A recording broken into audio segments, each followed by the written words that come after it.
Este fin de semana conversaba con algunos amigos eh, que los cubanos tenemos un problema, ¿no? Cuestionamos a la dictadura eh, porque miente, omite, pero claro, eso es un daño antropológico que tenemos nosotros los ciudadanos cubanos a través de generaciones. Um, y me refiero a algunos que hablan por ahí y que a raíz de algunas directas que se han hecho y videos que han salido sobre cómo resolver la situación de Cuba. Algunos le hablan, unos llaman así por decirlo, la anexión, y particularmente yo me refiero a lo que es a regresar a nuestras raíces, ¿no? Al orden constitucional de Cuba. Pero de esas personas que hablan por ahí, en- hay algo que ellos siguen en lo mismo con la Constitución del 40, que la Constitución del 40 era la mejor. Bueno, yo no sé cuál es el argumento que ellos tienen para eso, pero es que hay una realidad. Ellos omiten, hacen lo mismo que la dictadura. Ellos nos dicen o no explican qué pasó del año 1933 al año 1939 o hasta el mismo 40.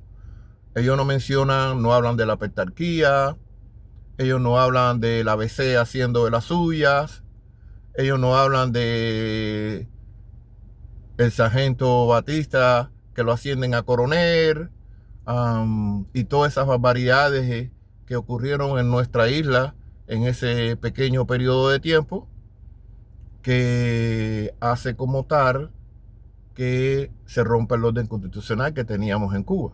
Entonces, lo que trato de decir es que ellos eh, hacen y optan por el mismo método que tiene la dictadura. Del 40 para allá todo está bien. O sea, teníamos la constitución del 40, el culpable es Batista y nosotros somos los que hemos mantenido el orden constitucional de Cuba. Todo está bien. Bueno, ¿y qué pasó del 33 al 39? Explícalo.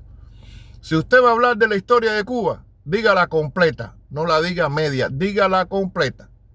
Diga también que Somervell, que era el embajador norteamericano en La Habana, le pidió a Franklin en esa situación en el 33 y 34 que precisamente Estados Unidos invadiera la isla. El presidente Franklin responde: dejemos la situación como está, mantengámonos al margen porque no podemos intervenir a favor de uno y de otro partido.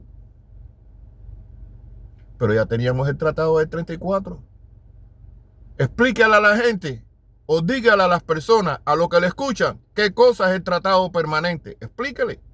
Entonces, no haga lo mismo que hacen los comunistas, dicen las verdades a medias.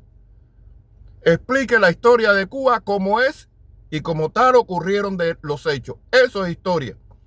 Por ahí hubo uno o alguien que me dijo, que me llegó a decir, que el pueblo, en el lenguaje, que el pueblo había decidido. Prácticamente lo que me llegó a decir era que Batista había hablado en nombre del pueblo, que Batista lo que hizo, el general Fulgencio Batista posteriormente fue general, en ese entonces era sargento, con la revolución del 4 de septiembre, que precisamente actuó a favor del pueblo. Batista lo que actuó fue por sus ambiciones personales, porque él, siendo sargento taquígrafo, él estaba conspirando y espiaba para el ABC. Y por cierto, le voy a decir algo. Jorge Maniñas, que era uno de los ideólogos del ABC, precisamente era uno de que en aquel entonces empleó el eslogan: si te sobra la comida, échasela a los perros, pero no se la dé a los negros. Entonces, apréndase la historia de Cuba, estudien la historia de Cuba. No hablen solamente del 40 al 52, porque hay cosas y hay hechos que ocurrieron en la isla entre el 33 y el 39. ¿Qué pasó con Carlos Manuel de Céspedes? Con los otros gobiernos que teníamos, exactamente, los que tuvimos. Entonces, la historia de Cuba es una mierda, porque hemos dado golpe de Estado. La Constitución de la República de Cuba de 1901 fue aprobada en el Congreso de los Estados Unidos. Se aprobó en el Congreso de los Estados Unidos, se manda a La Habana. Los constituyentes no la quisieron aprobar, la regresan a Washington. Y Washington dice, no vamos a darle la independencia a la República de Cuba hasta que no la firme. Y es cuando los constituyentes tienen que firmar la Constitución de 1901. Y es entonces que Estados Unidos dice, a partir del 20 de mayo de 1902, tienen una república. Entonces, ¿qué están hablando? Digan la historia como es, dejen de estarle diciendo mentiras y están cuestionando la dictadura y ustedes están iguales o están peor que ellos. Ahí la dejamos, nos vemos en el próximo video. Y yo voy a estar aquí para corregirle y obligarlo a que tengan que aprenderse la historia.